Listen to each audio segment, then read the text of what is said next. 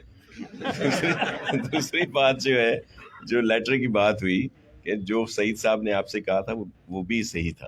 جو ہمارا اختیار ہے وہ ہم نے لیٹر لکھ دیا. اب ظاہر ہے الیکشن کمیشن کا یہ اختیار تھا کہ وہ ہمیں مانے یا نہ مانے, اور ظاہر ہے انہوں نے نہیں مانا تبھی الیکشن ہوئے.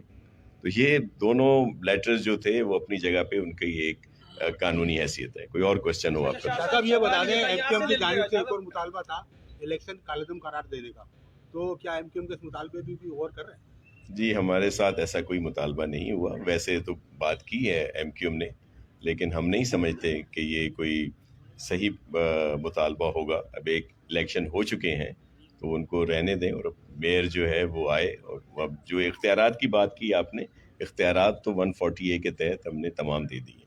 سوال یہ تھا کہ کافی ٹائم سے ایم کیو ایم اور پیپلز پارٹی کا ایک ورکنگ ریلیشن شپ ہم دیکھ رہے ہیں, کبھی آپ کی طرف سے کمپرومائز کیا جا رہا ہے, کبھی ان کی طرف سے. اب جو ضمنی انتخابات آگے آنے جا رہے ہیں تو Peoples Party M Q M ایک دوسرے کے آمنے سامنے ہوں گی, یا 10-1 کے ساتھ ساتھ ضمنی انتخابات کے حوالے سے بھی پیپلز پارٹی کوئی ریلیف دینے جا رہی ہے ایم کیو ایم؟ دیکھیں, جو الیکشن ہے وہ ہر کوئی اپنے مینیفیسٹو پہ لڑتا ہے, اپنی اپنی پولیٹیکل اور پارٹی پوزیشنز ہیں ہماری. اور الیکشن ظاہر ہے ہم ہر جگہ پہ لڑیں, اور اگر ایم کیو ایم حصہ لیتی بلدیاتی انتخابات میں تو کیا آیا وہ ایک ون سائیڈڈ الیکشن ہوتا, یا ایم کیو ایم کے سامنے ہمارے لوگ نہ ہوتے یا ہمارے لوگوں کے سامنے ایم کیو ایم کے لوگ نہ ہوتے؟ ایسا نہیں ہے.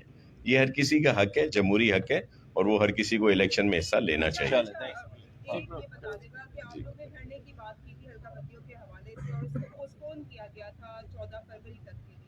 اب کیونکہ 24 گھنٹے آپ نے کہا کہ اس میں لیٹر جو ہے وہ نکل جائے گا, تو ایم کیو ایم ابھی بھی پوسٹپون ہی رکھ رہی ہے, 24 گھنٹے کا ویٹ کرے گی, اس کے بعد کوئی فیصلہ کرے گی؟ جی بالکل, دھرنے کی کال تو اپنی جگہ ہے, اور چونکہ ابھی ایکسرسائز نیوی کی چل رہی تھی, اس کی وجہ سے بہت سارے ڈیلیگیٹس آئے ہوئے تھے یہاں پر, اور گورنر ایک جو ہے وہ ریکویسٹ لے کر آئے تھے وفاقی حکومت کا. تو اس لیے ہم نے اس کو 14 تک کے لیے 14 تک کی ایکسرسائز کے لیے اس کو ہم نے جو ہے وہ اپہیلڈ کیا تھا اور اس کو روکا تھا. اس کا اسکیجول ہے موجود, لیکن اس بیچ میں یہ ڈیولپمنٹ ہے جو آج کی ڈیولپمنٹ ہے, تو ڈیفینیٹلی ہمیں بھی کوئی شوق نہیں ہے لوگوں کو روڈ پر لے کر جا کر بیٹھنے کا. اصولی بات, اصولی موقف ہے, ہم اپنے سارے جمہوری اپنے جو ہمارے رائٹس ہیں, ہمارے استحقاق ہے, ہم اس کو آزمائیں گے اور اس کو استعمال کریں گے. لیکن مجھے امید ہے کہ بات جو ہے وہ افہام و تفہیم سے اور بات چیت سے, چونکہ کوئی اللاجیکل بات نہیں کر رہے ہم, اور ہم وہی بات کر رہے ہیں جو بات مانی ہوئی باتیں ہیں ساری. تو میں سمجھتا ہوں کہ اس کے اندر کوئی ڈیڈ لاک شاید نہ آئے, اور یہ دونوں باتیں انشاءاللہ تعالیٰ گریجولی ہو جائیں گی. اور ورنہ تو نہیں تو فوارہ چوک دور نہیں ہے اور ہم بھی دور نہیں ہیں, بیٹھ جائیں گے جگہ.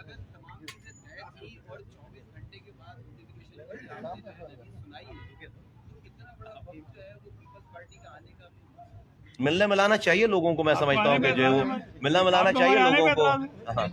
نہیں اس میں کوئی نہیں. جی, سندھ حکومت بہت بار جو ہے ایم کیو ایم کو آفر کر چکی ہے کابینہ کا حصہ بننے کی. اگر یہ آپ کے معاملہ حل ہو جاتے ہیں تو ایم کیو ایم نہیں ایسی کوئی ڈسکشن نہیں. تھینک یو ویری مچ, شکریہ, تھینک یو. لیکن ہم ویلکم کرتے